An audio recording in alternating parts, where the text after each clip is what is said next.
there's two sides to finding the right talent. One is, how do you actually get the people to apply for the job? How do you get them to find you, right? And so we've certainly gotten better at positioning ourselves out there as a great company that where people want to work, and attracting the right kind of talent to us. And then the other side of it is really, are those people the right people for us? Not just in the skill side, but in the fit, in the culture, and how they would work as a team and collaborate as a team. Welcome to Grow Think Tank. This is the one and only place where you will get insight from the founders and the CEOs of the fastest growing privately held companies. I am the host. My name is Gene Hammett. I help leaders and their teams navigate the defining moments of their growth. Are you ready to grow? Today we're going to look at finding the right people and leading managers. When you think about the talent pool that you have available to you, you know that your growth is limited if you can't find the right people. A lot of people struggle with this. So we dive into that with our special guest today, but then we also unpack leading managers. When you think about the whole concept of leading, it has to change and be adaptive. And that's exactly what we're talking about today with our CEO of Semarchy. They're from the Inc. 5000 list, and we're here with TH. Now we'll try to pronounce his name, but it's Thorwald Herbert. And TH and I talk about finding the right talent and what works for them in their world of data and all of the technical skills that they have. The right talent is such a critical component for his business, and it probably is for yours as well. I know it is for ours. When we're hiring, we are very selective about the right people, and we walk through that process that they use to find the right talent. But also leading managers, that concept of how do you lead people to a place beyond where they have experience. The first few team members might not be as hard because maybe they're in the same domain expertise that they've been in, but as they grow and as they are meant to manage multiple levels, it really gets a lot harder. And so we talk about that with TH today. Leading managers is the core of today's conversation. So hopefully that's of interest to you as you grow and scale your business. My job is to help you become the best leader you can be, to help you create the exact things and the focus that you need to grow your business. But here's the thing. What made you successful in the past is likely holding you back from the way you need to grow in the future. Let me explain that. When you are running your business and you're focused and you're able to get in and solve problems, that allows you guys to grow quickly. But if you are continuously solving problems for the people around you, then you become the bottleneck of the company. Now, if you get past that, your next level is where you are still weighing in on things and you're still going to too many meetings and you're not focused on the most important aspects of company growth. Well, if you don't make that transition, you will feel overwhelmed. And I have a lot of clients that come to me in one of these stages and they feel that sense of overwhelm and they've got to move beyond it. Now, wherever you are in your journey as a leader, it evolves. My hope is that you get some help and support. Now, one of the tools that we use is a leadership gap analysis where we're analyzing, really exactly what is missing inside of your leadership structure and how you need to move and where you need to focus. If you're curious about what that is, or if you think we can help you in some other way, make sure you check out genehammett.com, schedule a call today, and we will talk about your leadership gap. And we will talk about the exact things that you need to focus on to help you move to the next level with your managers and for you to be a stronger, more effective leader yourself. Just go to genehammett.com and schedule your call. Now, here's the interview with TH. Hello, TH. How are you? I'm doing good. How are you, Gene? I'm great. And I know you go by TH, but your name is not the easiest pronounced, but I'll try it anyway. Thorwald. That's right, Thorwald. That's correct. And you work with Semarchy. You made the Inc. list recently. I'd love for you to tell our audience. Tell us about what you guys are doing. Well, we're a data management company, so a software company, not your typical kind of current big hype SaaS software vendor, but a software vendor focused on how to improve the quality and governance of the information, the data that businesses usually have. All of them have, and really focused on just providing better input and information for decision making, analysis, and running a business in general. Now, we were both talking before we hit the recorder on there. I'm an engineer by education, And I Oh. think data is quite sexy. At what point in your world did you find that data was sexy? Well, I think I transitioned all the way from data is important back in the early days when I was a young adult, and my father and I shared the same name and the same address, and apparently the same tax return, credit rating, and so on. For that reason, because I have a unique name, and these companies clearly identified me as the same person with my father, which led to all kinds of fun things. So at that point, it was not sexy to me. However, then I'm an engineer by trade as well. Came up through that led me to the software world, and I was really intrigued by what software could do. And then software, of course, underlying all software is some sort of data. And then as I went through that world, I really started to understand and learn that it's not just the quality of that information matters, right? Like what data you're using inside of your system, as all of us have learned, is actually super important. And that to me makes it sexy, because if I can help somebody get better information to do their job, to make their decisions, or drive their business outcomes, it doesn't get any better than that. I think that's a very aspirational and fulfilling kind of goal, and to me that's sexy. Well, we agree. And one last question. I don't really talk about the products of what you do. Like, what's on the horizon when it comes to data and the information and access to this we have? I know AI is changing things. People are a lot more people embracing it than I thought as quickly as it's going on. Yes. But what is your perspective on the next 3 to 5 years in your world of data? Well, so I think the approach that we found, or I found, to be most effective around the world of data is that you really have to start with the business problem, right? And the value of what you're trying to do. What is the problem I'm trying to solve? Am I trying to resolve a consolidation of data across different systems that disagree? Am I trying to solve that problem of, hey, there's a whole team of people who are trying to, to going manually and fixing a whole bunch of stuff so that we can get that report out every month or a quarter, right? But it really, to me, it has to be focused around a pragmatic application of the technology. What is the problem that we're solving? What is the value of solving that problem? And then how quickly can we get it solved? And so, I obviously we're very, very aware of the AI movement. I'm somewhat excited about it in certain ways, because there are wonderful things AI can do for us as a people, and I think it can solve a lot of problems in the world. However, data, that's a tough one. So I tend to kind of believe that in order to maintain great quality and governance of your data, you also need to maintain strong control. And control is something that I would argue we don't yet have in the world of AI.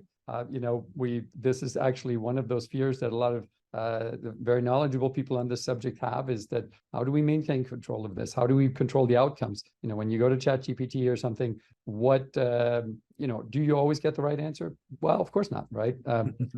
This is the nature of AI. So it goes a little counter to what we do, because in our space, accuracy, trust is everything. So if we can't trust the answer, then maybe AI is not where we apply it. However, there are applications for AI in our technology. For example, AI can suggest to me a new rule I should put in place, a policy, a procedure, something. AI can do that for me. Then let the human make the final decision as to whether I want to apply that rule and how, right? So we've got a good understanding of what Semarchy does and your leadership there. Our research into your company and what made you guys successful and who you are is really more based on the people. And the people are so much different than data. I'm sure you've probably thought to yourself, data's easy. People are not as easy as data. Is that a fair thought that you've had? 100%. 100%. Building great quality software that does what we need it to do is definitely the easy part. Not to belittle the efforts of our product and engineering teams, because they're very good at this, and they have to be, and they work very hard to do that. However, this is a mature space. It's a crowded space. There are many companies that have similar capabilities to what we have. So what's the real differentiation? The differentiation is how we put it to use. And in order to do that, it's about the implementation, the servicing. How do we interact with the customers? What do we do with them in order to achieve the outcomes that they're looking for, said business outcomes I was just talking about a minute ago, right? So the service, and ultimately, so the software relies on people, the servicing relies on people, which ultimately means people are 90% of my focus and decision making around here. How is it going to impact the people? How is it going to impact our customers, who are also people at the end of the day? It's interesting you say 90%. I agree with you. I mean, even my business, and my business is mostly about people. I mean, I guess it's 100%. So it's really a lot more than what most people, I think about. Yeah. And I wanted to kind of steer this when we were talking about your company being successful. And I think your company is not unlike many others, but finding the right talent and leading those people are the two critical functions of this. So let's kind of divide and conquer on that. Finding the right talent. What's made it possible for you guys to find the right talent at your company? Well, I think there's two sides to finding the right talent. One is, how do you actually get the people to apply for the job? How do you get them to find you, right? And so we've certainly gotten better at positioning ourselves out there as a great company that, where people want to work, and attracting the right kind of talent, to us. And then the other side of it is really, are those people the right people for us? Not just in the skill side, but in the fit, in the culture, and how they would work as a team and collaborate as a team. Because number one priority when you grow as fast as we are is that you have to scale, and everybody who comes in, which is somebody new every week, right? They have to integrate into what's already here with a minimal amount of conflict, of confusion, of disagreement. Look, I don't know, which is not to say that I don't believe this disagreement is healthy. However, it has to be managed carefully. We have to find like-minded people that align to the approach and the culture that we've built here. The main thing I want to talk about there is a lot of people, there's different opinions and across every aspect of business, but you said fit for culture. I would assume that you're looking at skill fit because of, the roles that you have, whether it be an engineer or some other aspect of the business, you want to have the right skill. But how are you guys measuring for culture fit? Well, and number one, we put everybody through an interview with the HR folks whose job it is to really drive the culture, right? What is the Semarchy culture all about? What are our core values? And they really delve into the human aspect, the emotional intelligence aspect, especially when you get into leadership hires and things like that. It's super important that there's great, highly qualified people out there, but if their approach is too brash, maybe they're too direct, or too driven by specific outcomes. Here in America, often it's like, I'm great at driving maximum sales and shareholder value. That's wonderful, but that's not what we're all about, right? Of course we want to make money. Of course we're growing. If I hired those kind of people, however, that would have a very negative impact on all the people that are here that have a much more balanced perspective of that, right? They care about the business outcomes. They want to grow the business, but they also care about the quality of life at our company, about their own growth, about the interpersonal relationships that we've developed, the team building, the collaboration, and all of those things that really matter here. And so bringing somebody in that doesn't, have those qualities, or doesn't have that same approach or belief, it would be extremely disruptive and very problematic in terms of continuing to drive the great growth that we have. Now, TA's just talked about interviews and really a culture fit, and specifically interviewing for core values. Now, I've said this many times on the podcast before about the importance of having your core values listed out and questions that allow you to align and assess where someone is naturally to the core values that you guys operate from. Now, you want to make sure they do that. Now, one of our core values is ownership, and people love this question. So I probably shared it here before, but I'm assuming you haven't listened to every episode. If you have, I thank you. But the ownership question is in two parts. The first one is, tell me about a time that you set a goal for yourself that you didn't obtain. You get to assess kind of where they're thinking, what they're focused on. But the real strength of this question is in the part two, which is, why didn't you get it? If they immediately blame someone else and don't take ownership of why they didn't receive that goal, then you will know that when things get tough, they will be looking for someone else to blame inside your company. And I use this question in our own hiring process. And I share it with you because I really feel like it's a great way to get to the heart of, will they take ownership of their project and of their work and of the client experience, or will they blame someone else when it gets tough? I know the answer that we're looking for inside this. Hopefully this helps you interview for the right people. Now back to TH. Totally agree with you. And quick question here, and you may not have an answer. Do you have a favorite interview question that you like to throw out to make sure you're hiring the right people?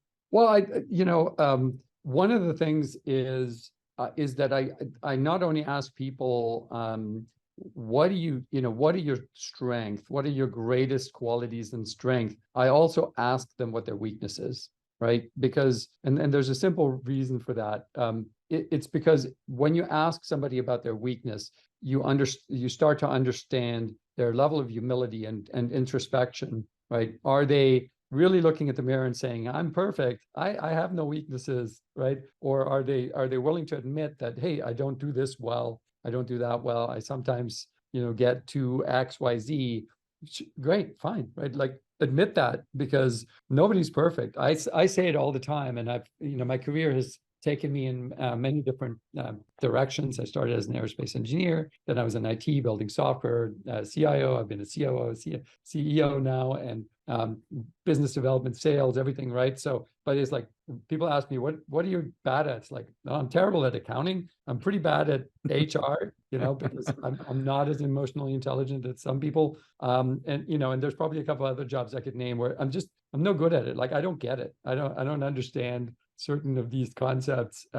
And my CFO has to explain it to me 4 times, what this means. So, we all have weaknesses. There's nobody who can know everything and be great at everything. Well, I appreciate you sharing that with us. We were going to get into the second part of this, and leading people. I'm curious, what have you found out about, your style or what really works inside your culture to lead people effectively?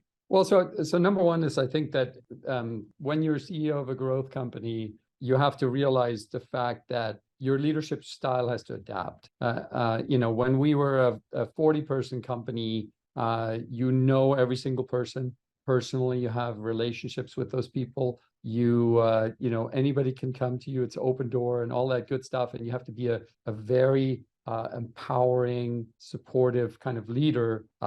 And however, as the team grows and you cross the 100, 200 person threshold, you really start to have to take a little bit different approach and adapt, to be a little bit more prescriptive and balance that against still supportive, still empowering, delegating, trusting, all of those kinds of qualities are super important. So fundamentally, I say this all the time, and I continue to say it, even if I have a 10,000, person company, is that my job is to enable everybody else here to do their job and to be successful. And by the way, I say the same thing to the customer. My job is to make you successful, right?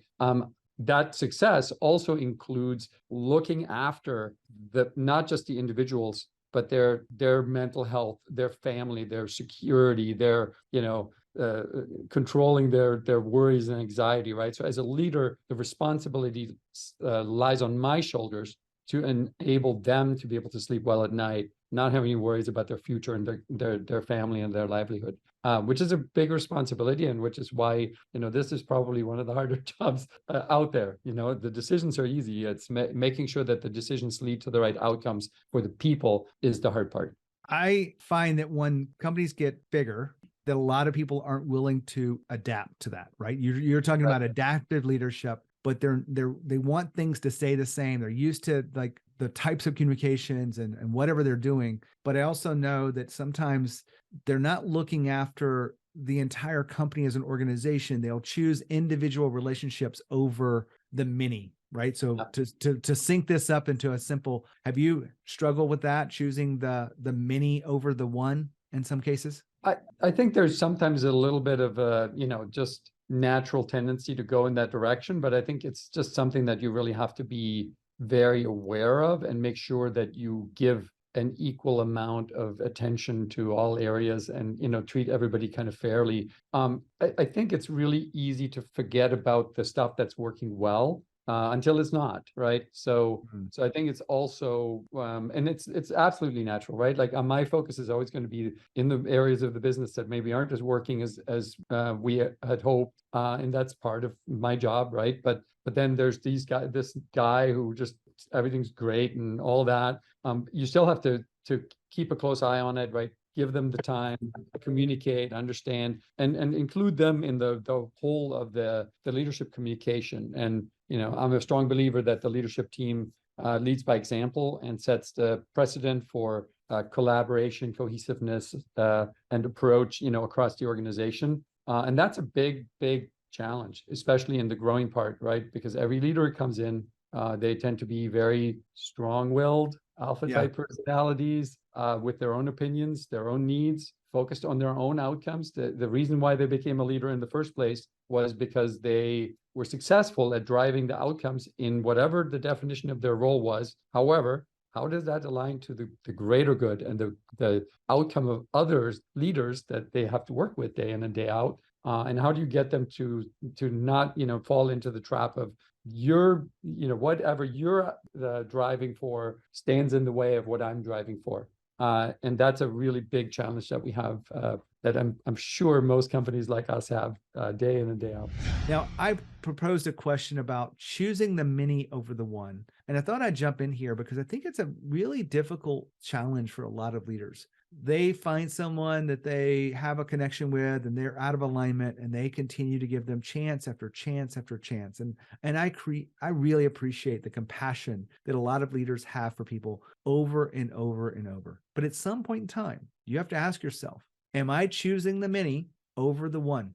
Am I choosing to ignore all of the other people that are working hard and putting in sacrifice and the extra effort to cater to this one person who is out of alignment? Well, if you're doing that consistently, you will feel the effects of that over time. It may not be right away, but it will hurt you, because I know this to be true. Whenever someone exits an employee that's out of alignment, maybe they're a little bit toxic, maybe they complain too much, they have a little bit of too much gossiping in the back channels, and they're not willing to see the issue and become, change that behavior, then as soon as they're let go, there's a lift in culture, and people ask, why didn't that happen sooner? I've seen it happen many, many times. So I just remind you that you want to make sure that you are not choosing the one over the many.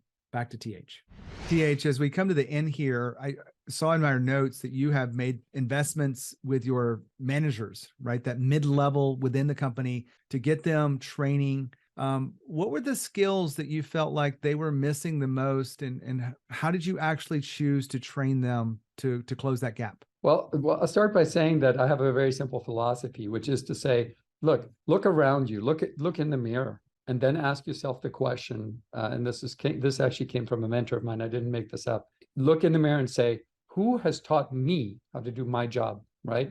I didn't know how to be a CEO before I was a CEO. When I came into the role, there was nobody sitting there waiting to teach me how to be a CEO. That doesn't exist, right? And that's true everywhere in the organization. Anytime you bring somebody in, you promote somebody from within, you even bring in people from the outside that are, were previously a director of something and now they're a VP of something. You have to make the assumption that people don't know how to do that job, right? Like great. Yes, they have the skills. Yes, they're capable, smart people that can figure this out. But is that really going to deliver the right outcome? And I mean, to the old saying of even Tom Brady had a quarterback coach, right? you need that help. The more help you give people to acquire those new skills that they need to get to the next level or to do the job that we hired them for, the more successful they're going to be, and the more lifetime value you're going to extract from that person, right? And we measure this thing called lifetime employee value, right? Which is how quickly can we ramp them up, and how long can we keep them performing at that level, in order to get the most value out of an employee. And I think that's a great way to look at it. So on an individual basis, to answer the kind of starting point of your question is, look, there's lots of skills, right? Emotional intelligence, how to interact with others. How does leadership change the more responsibility you have, right? And when you're managing just a small team of direct reports, that's one thing. When you're managing, 2 or 3 layers of reporting structure, that's a different thing. And you have to grow. Delegation capability has to grow. How do you monitor and interact with people? What types of questions do you ask on a regular basis? How do you deal with underperformance or any of those things? Those things change as you move up the corporate ladder, and I think those are all aspects, and many more, PS, that merit training.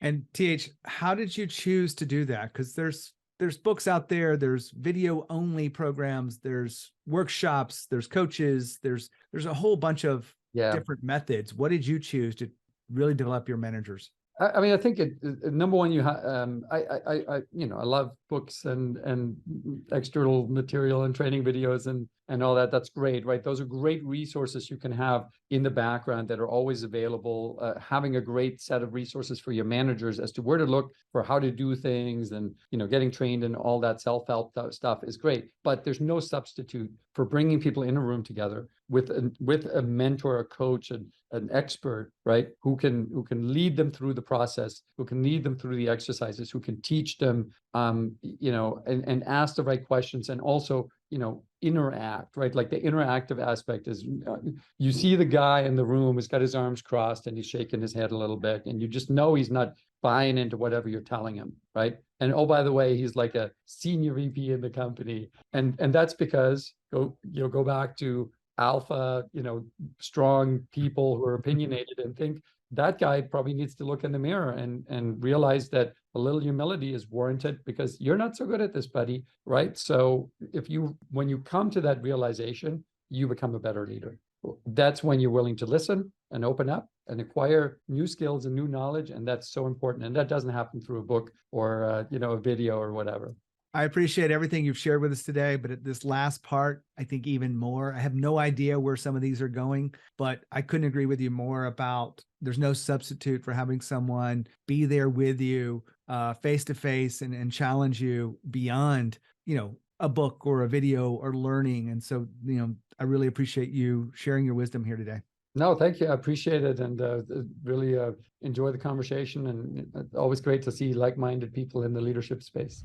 Fantastic interview. I will say this again. What he ended with couldn't have been said more perfectly. I believe that if your managers, you really want them to grow and get results and be able to behave in a way that is in alignment with developing other people, then they've got to get training with a facilitator or a coach. Not just a book program, not just a video-based kind of approach, someone who actually challenge them and hold their feet to the fire and support them as well in developing these new skills and really doing this at the highest level. This is what we really are focused on as we support companies that are in growth mode, about helping managers become leaders. And if that's of interest to you, I'd love to talk to you about what's going on in your business. Maybe we can help you. We have the leadership gap analysis, which is a good place to start. Absolutely free if you're listening to this podcast. Otherwise, we actually charge money for this. But if you want to go ahead and sign up, just go ahead and put a promo code in there, Growth Think Tank.